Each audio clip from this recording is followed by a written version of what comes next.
The book of 2 Kings. Chapter 7 verse 1-20. Then Elisha said, Hear ye the word of the Lord. Thus saith the Lord, Tomorrow about this time shall a measure of fine flour be sold for a shekel, and 2 measures of barley for a shekel, in the gate of Samaria. Then a Lord on whose hand the king leaned answered the man of God, and said, Behold, if the Lord would make windows in heaven, might this thing be?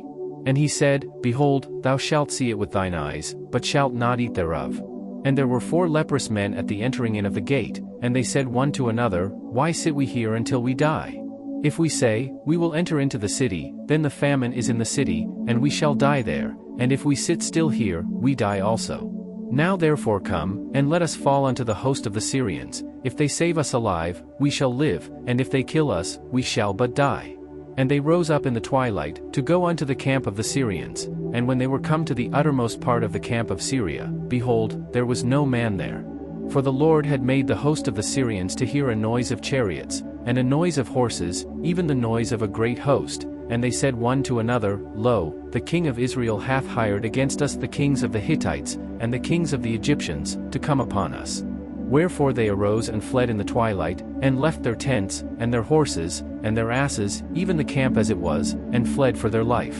And when these lepers came to the uttermost part of the camp, they went into one tent, and did eat and drink, and carried then silver, and gold, and raiment, and went and hid it, and came again, and entered into another tent, and carried thence also, and went and hid it.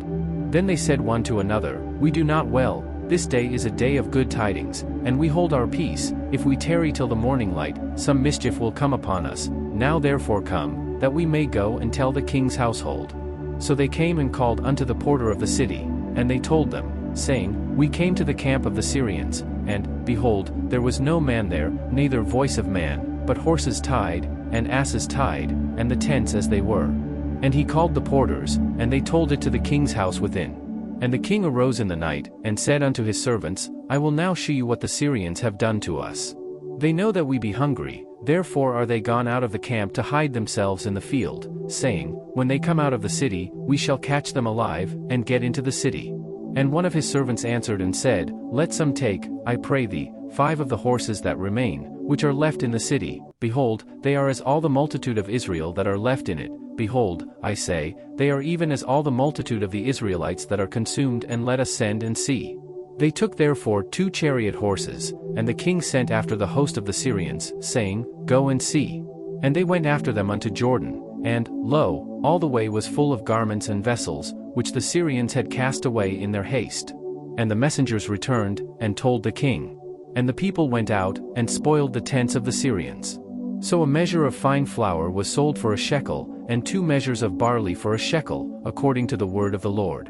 And the king appointed the Lord on whose hand he leaned to have the charge of the gate, and the people trode upon him in the gate, and he died, as the man of God had said, who spake when the king came down to him.